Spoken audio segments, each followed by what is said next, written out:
अस्सलाम वालेकुम नाज़रीन, ताज़ 92 न्यूज़ के साथ मैं हूं नाइला भट्टी। चलते हैं आज की अहम खबर की तरफ। कराची मलीर वज़ीर आला सिंध सैयद मुराद अली शाह का मलीर एक्सप्रेस वे के जारी तरक्याती कामों का जायजा। वज़ीर आला सिंध के साथ सूबाई वज़ीर शर्जील इनाम मेमन, मेयर कराची मुर्तज़ा वहाब और दीगर हैं। वज़ीर आला सिंध ने मलीर एक्सप्रेस वे का मुआयना किया और पेश रफ्त का जायजा लिया। वज़ीर आला सिंध सैयद मुराद अली शाह ने कहा कि मलीर एक्सप्रेस वे 39 किलोमीटर का प्रोजेक्ट 27 अरब रुपए में मुकम्मल किया जाएगा।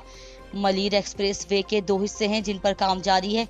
जाम सादिक पुल ता कायदाबाद तक पहले हिस्से का काम 38% हो चुका है, जबकि कायदाबाद से काठोड़ तक दूसरे हिस्से का काम 15% हो चुका है। वज़ीर आला ने कहा कि मलीर एक्सप्रेस वे का एक हिस्सा दिसंबर में खोलने का प्रोग्राम है।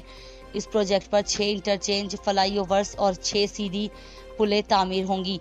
मलीर एक्सप्रेस वे बनने से शाहराह फैसल पर ट्रैफिक का दबाव कम हो जाएगा। मलीर एक्सप्रेस वे की तामीर से तकरीबन 40 किलोमीटर फासला कम हो जाएगा। कराची दा थट्टा और जामशोरों की जानिब चलने वाली ट्रैफिक का दबाव भी कम हो जाएगा। वज़ीर आला ने कहा कि मेमन गोट और मुत्तसिल इलाकों की तरक्की में न सिर्फ इजाफा होगा बल्कि मुआशी तरक्की भी होगी।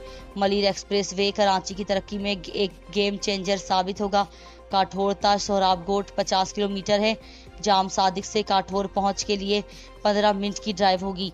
वज़ीर आला सिंध को BPD नियाज सोमरो और secretary local government Najam Shah ने ब्रीफिंग दी। इस मौके पर commissioner Karachi Iqbal Memon, MD solid waste management Imtiaz Shah और दीगर अफसरान मौजूद थे।